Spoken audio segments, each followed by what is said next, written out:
di Rumah Ilmu. Saling bantu, saling jaga, cari ilmu di rumah saja. Baik anak-anak, bagaimana kabar kalian hari ini? Semoga kalian semuanya dalam kondisi sehat dan bugar ya. Sebelum kita mengawali pembelajaran hari ini, alangkah lebih baiknya kita berdoa dulu menurut agama dan keyakinan kita masing-masing agar apa yang kita laksanakan hari ini bisa bermanfaat untuk kita semuanya. Berdoa dipersilahkan.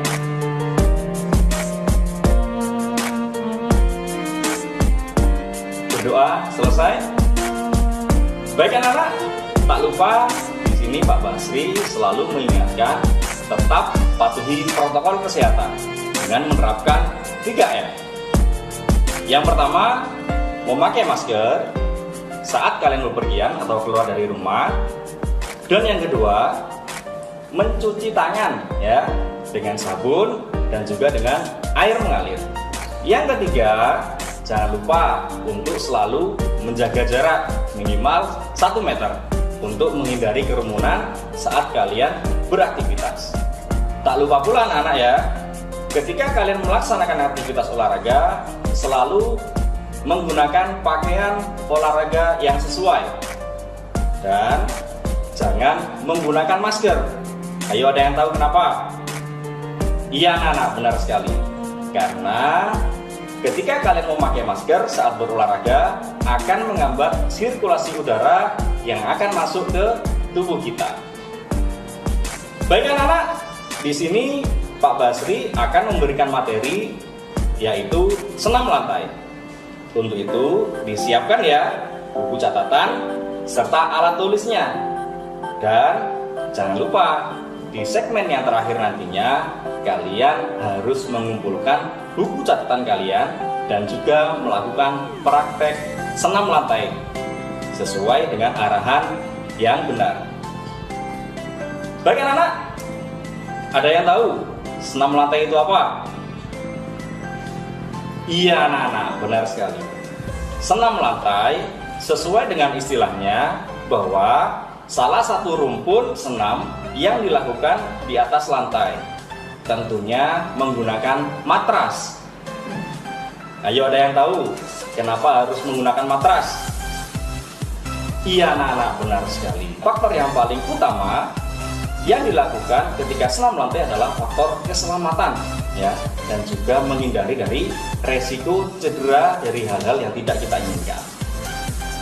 Sebelum kita masuk ke senam lantai, alangkah lebih baiknya kita mengetahui dulu bagaimana tentang sejarah senam itu sendiri. Ayo, ada yang tahu?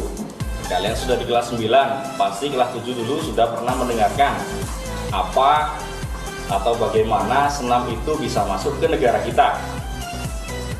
Iya anak-anak, senam secara umum pertama kali dibawa oleh negara Tiongkok ya, dibawa oleh para biara pada saat waktu itu, tepatnya pada tahun 2700 sebelum Masehi, dan digunakan untuk pengobatan dan juga sebagai alat untuk berlatih bela diri.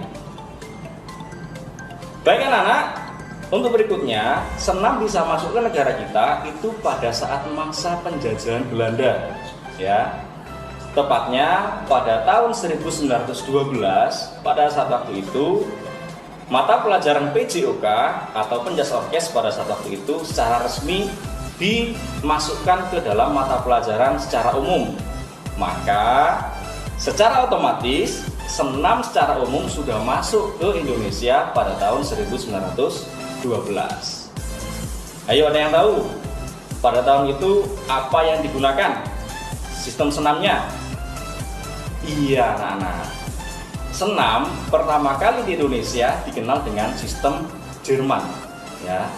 Ada yang tahu maksudnya seperti apa?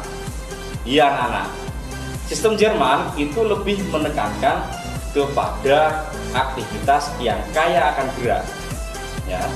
Baru kemudian tahun 1916 kita kenal yang namanya sistem Swedia ya, yaitu aktivitas gerakan senam yang lebih menekankan kepada manfaat geraknya daripada kita melakukan gerakan yang banyak. Lebih baik kita melakukan gerakan senam yang sudah jelas kita tahu apa manfaat dari gerakan yang kita lakukan. Anak-anak, pada saat Belanda menjajah kita, setelah itu siapa yang menjajah negara kita setelah Belanda? Ya, anak-anak, Jepang.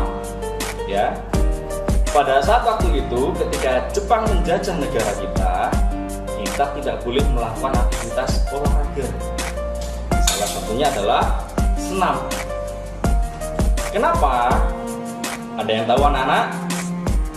Benar sekali, karena Jepang takut kalau rakyat Indonesia itu fisiknya lebih kuat daripada tentara mereka. Maka otomatis senam ditiadakan dan hanya diganti Taiso. Taiso merupakan salah satu aktivitas senam yang dilakukan atau wajib dilakukan oleh seluruh masyarakat Indonesia pada saat itu. Akan tetapi pada saat waktu itu rakyat Indonesia menentang dan tetap melakukan aktivitas olahraga dan juga senam. Itu berlangsung sampai masa kemerdekaan. Barulah pada tahun 1963, tepatnya pada tanggal 14 Juli dibentuklah yang namanya Persani, Persatuan Senam Indonesia, karena banyak peminat yang mengikuti olahraga tersebut. Barulah ada pecahan-pecahan atau beberapa rumpun yang muncul dari senam secara umum. Ada senam lantai, ada senam irama, dan juga berbagai macam aktivitas senam yang lain. Baru setelah itu, anak-anak, dibentuklah yang namanya FIG, ya, Federation Internationale de Gymnastique, yaitu federasi secara internasional atau induk organisasi secara internasional di seluruh dunia dalam cabang olahraga senam. Baik, anak-anak, itu penjelasan dari Pak Basri mengenai aktivitas senam lantai. Di segmen berikutnya, Pak Basri akan menjelaskan tentang aktivitas senam lantai yang harus kalian praktekkan dengan baik dan benar sesuai dengan arahan. Untuk itu jangan lupa ya, buku catatannya disiapkan atau ditulis kembali materi yang Pak Basri sampaikan dan disimak baik-baik untuk melakukan aktivitas secara baik dan benar. Jangan kemana-mana, sampai jumpa di segmen berikutnya, tetap di Rumah Ilmu.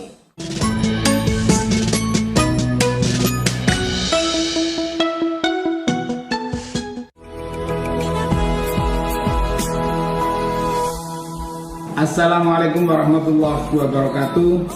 Nahdlatul Ulama merupakan organisasi terbesar yang ada di Indonesia yang sudah banyak memberikan sumbangsih dan teladan kepada bangsa Indonesia. Saya Muhammad Abdul Qadir selaku Ketua DPRD Kabupaten Gresik sekaligus Wakil Ketua DPC PKB Kabupaten Gresik mengucapkan selamat harlah yang ke-95 untuk NU. Semoga di usia yang sudah 95 ini NU makin barokah, menebarkan manfaat dimanapun dan semakin meneguhkan kemanfaatan bagi umat secara keseluruhan. Kurang lebihnya saya mohon maaf. Wallahul muwaffiq ila aqwamit thoriq. Assalamualaikum warahmatullahi wabarakatuh. وتحمس بها الجهاد لإحياء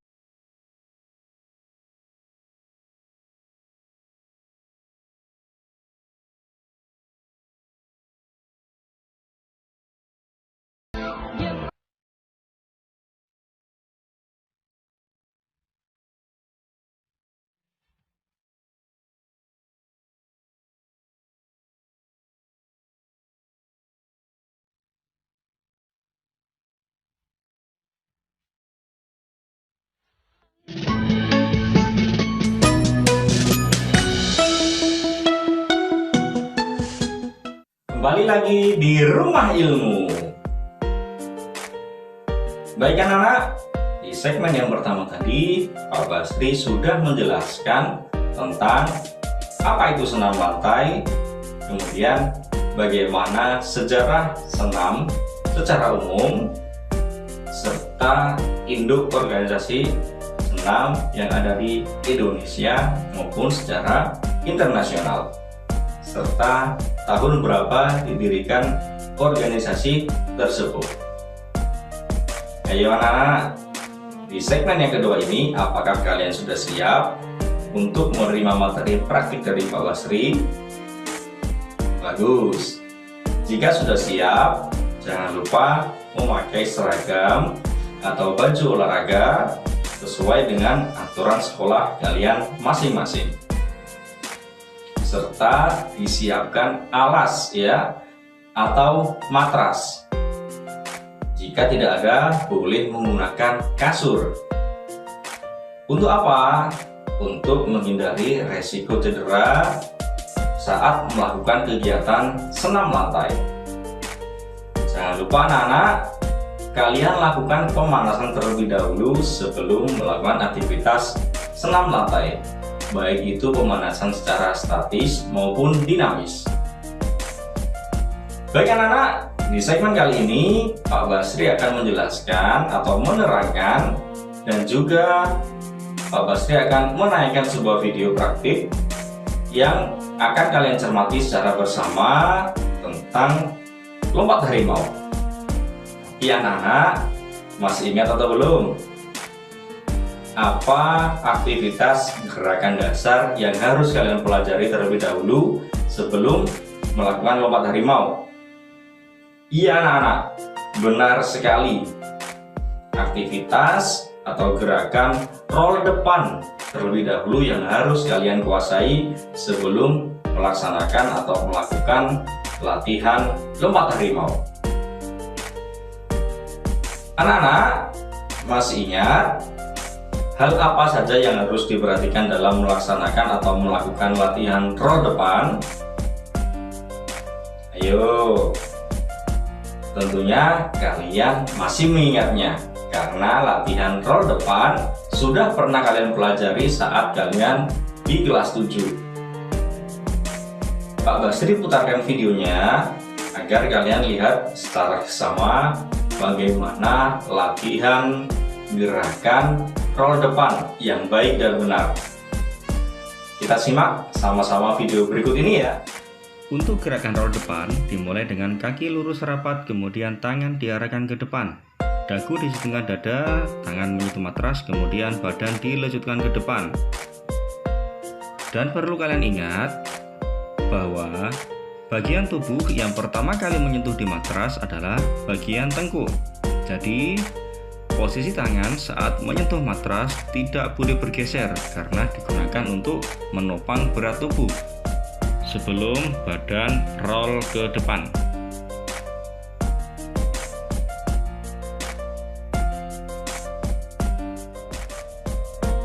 Bagaimana anak-anak? Mudah bukan? Kalian harus ingat-ingat bagian tubuh yang pertama kali menyentuh di matras adalah apa yo? Iya anak-anak, benar sekali. Bagian tubuh yang pertama kali menyentuh di matras saat melakukan latihan roll depan adalah bagian tengkuk anak-anak, ya, bagian tengkuk atau bagian belakang leher. Ada yang tahu kenapa? Iya, benar sekali anak-anak. Kalau jatuhan kita yang pertama kali menyentuh di matras adalah kepala, dikhawatirkan nantinya terjadi hal-hal yang tidak diinginkan. Karena apa? Karena banyak saraf yang menghubungkan antara bagian kepala dan juga badan kita yang berada di bagian leher kita. Anak-anak, untuk melakukan latihan roll depan, pastikan area sekitar kalian aman dan juga ada pengawasan dari orang yang lebih dewasa daripada kalian, supaya ada yang mengawasi saat kalian melakukan gerakan. Ya, dilihat baik-baik sekali lagi video yang Pak Basri berikan bagaimana cara melakukan latihan roll depan yang baik dan benar, dan nantinya kalian akan mencoba untuk mempraktekkan. Dikirim foto atau video praktek tersebut pada guru PJUK kalian masing-masing serta catatan kalian dalam materi hari ini. Kita lihat aktivitas roll depan sekali lagi ya anak-anak. agar mempermudah kalian untuk mengingat-ingat bagaimana cara melakukan gerakan roll depan yang baik dan benar. Sama seperti pada video yang pertama tadi, posisi sikap roll depan. Perlu diingat, bagian tubuh yang pertama kali menyentuh di matras saat melakukan gerakan roll depan adalah bagian tengkuk. Ini merupakan gerakan dasar yang harus kalian lakukan atau yang harus kalian kuasai dahulu sebelum nantinya benar-benar melakukan gerakan lompat harimau.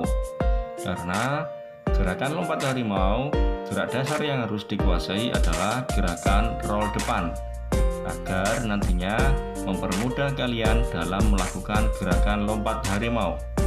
Perbedaannya hanya pada saat gerakan di awal, yaitu ada posisi melompat terlebih dahulu. Kita perhatikan lagi video dalam gerakan lebih lambat supaya mempermudah kalian untuk mempelajari gerakan roll depan.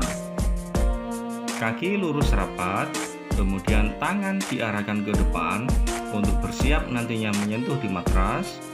Dagu disentuhkan di dada agar nantinya jatuhan pertama kali di matras adalah bagian tengkuk.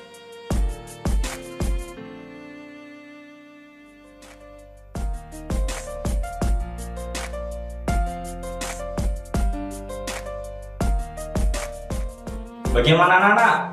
Mudah bukan? Untuk itu jangan kemana-mana karena di segmen berikutnya Pak Basri akan menjelaskan dan menampilkan sebuah tayangan agar kalian bisa melakukan latihan lompat harimau dengan baik dan benar dengan beberapa tahapan yang Pak Basri berikan di segmen berikutnya. Jangan kemana-mana, tetap di Rumah Ilmu.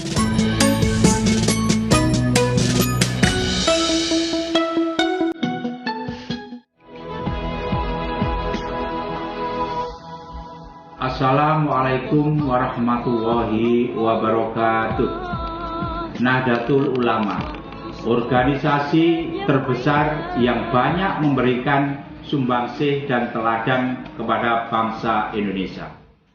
Saya Mujid Ridwan, Ketua DPC PDI Perjuangan Kabupaten Gresik, mengucapkan selamat ulang tahun NU yang ke-95. Semoga di usia yang sudah ke-95 tahun ini, NU makin barokah, menebarkan manfaat dimanapun ia berada.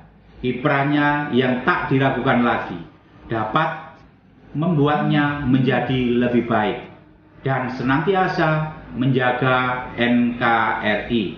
Wallahu muwaffiq ila aqwamit thoriq. Wassalamualaikum warahmatullahi wabarakatuh. Merdeka!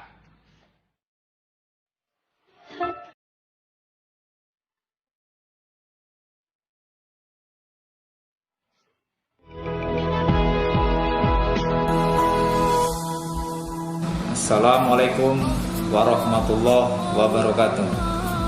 Saya AKBP Darman SIK, Kapolres Sumeneb beserta seluruh anggota Polres Sumeneb mengucapkan Harlah NU ke-95.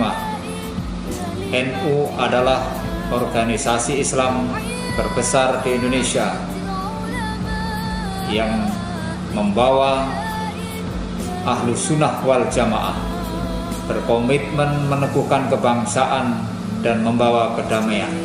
Assalamualaikum warahmatullahi wabarakatuh.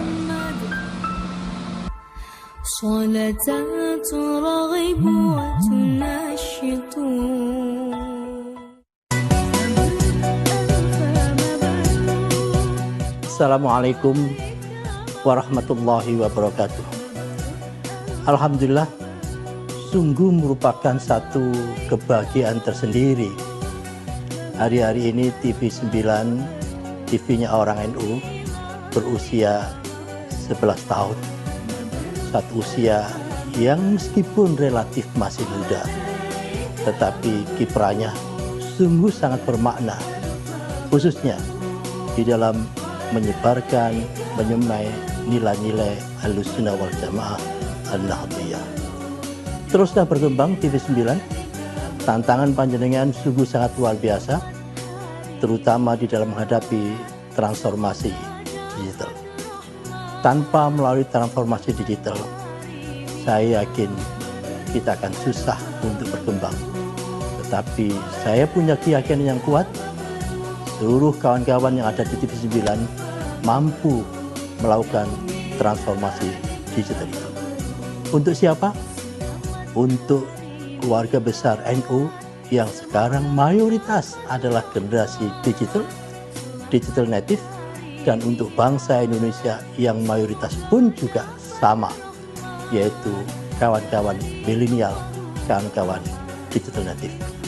Dengan jargon santun dan menyejukkan, sungguh sangat dibutuhkan kehadiran dari TV9. Sukses, selamat berjuang untuk memperkuat ke-NU-an kita. Terima kasih. Wassalamualaikum warahmatullahi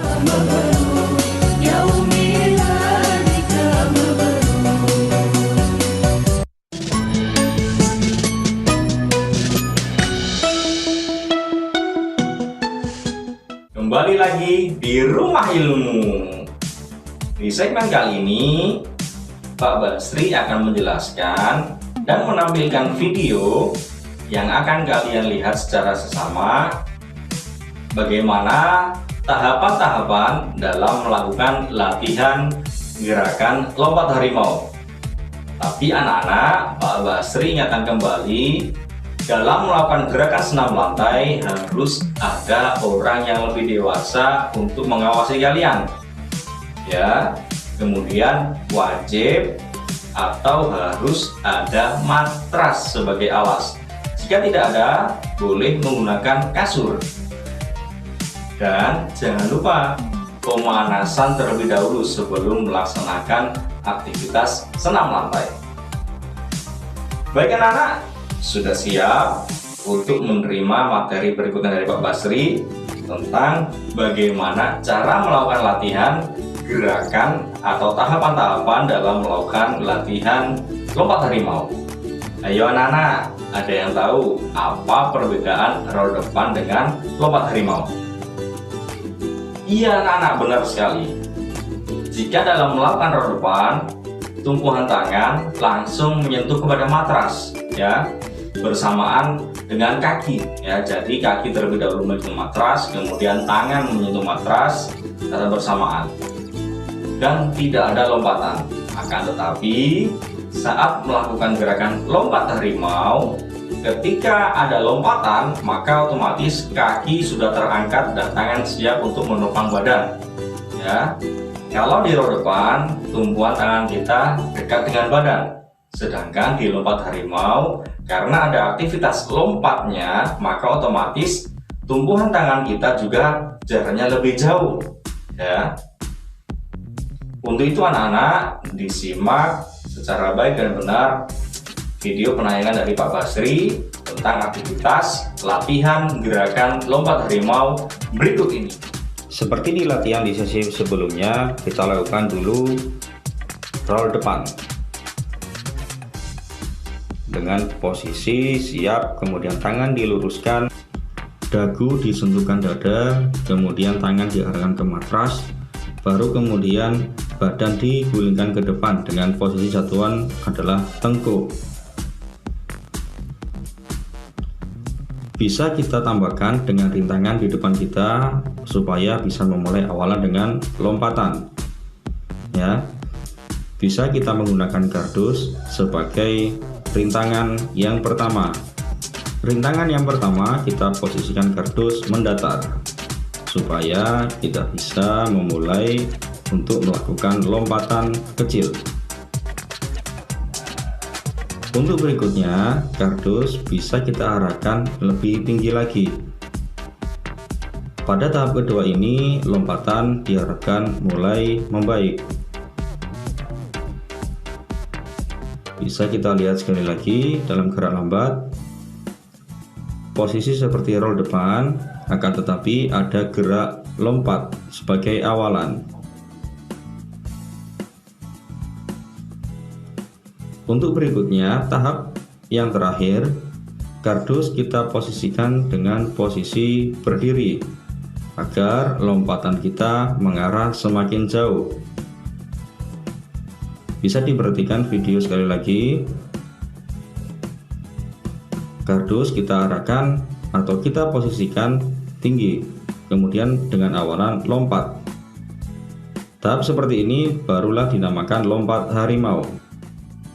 Bagaimana anak-anak? Mudah bukan? Jika kalian ada yang kurang paham, Pak Basri putarkan bagaimana tahapan atau cara melakukan gerakan lompat harimau sekali lagi, agar kalian bisa mempelajari gerakan tersebut dengan baik dan benar. Karena apa? Karena ketika Pak Basri memutarkan video, harus atau wajib kalian simak baik-baik supaya terhindar dari resiko cedera. Untuk awalan kita bisa mulai pemanasan dengan melakukan roll depan agar tubuh kita sudah siap untuk melakukan lompat harimau. Perlu diperhatikan sekali lagi anak-anak, posisi tangan tidak boleh bergeser karena tangan nantinya dipakai sebagai tumpuan untuk menopang badan agar jatuhan yang pertama yang menyentuh matras adalah bagian tengkuk. Tahap berikutnya bisa kita kasih kardus seperti yang awal tadi dengan posisi mendatar. Yang diharapkan nantinya kalian sudah bisa menentukan jarak yang kalian gunakan sebagai tumpuan tangan untuk nantinya benar-benar melakukan lompatan saat gerakan lompat harimau. Ya, seperti awal tadi, bagian yang terkena pertama kali terlebih dahulu adalah bagian tengkuk. Untuk berikutnya, kardus bisa kita arahkan agak lebih tinggi lagi, dan tentunya posisi lompatan juga akan lebih jauh.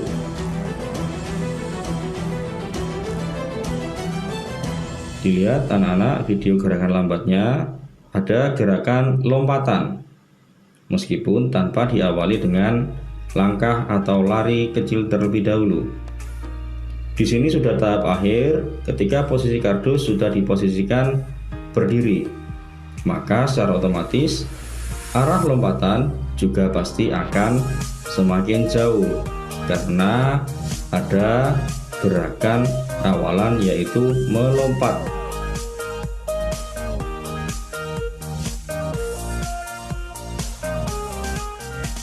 Bagaimana anak-anak? Mudah bukan?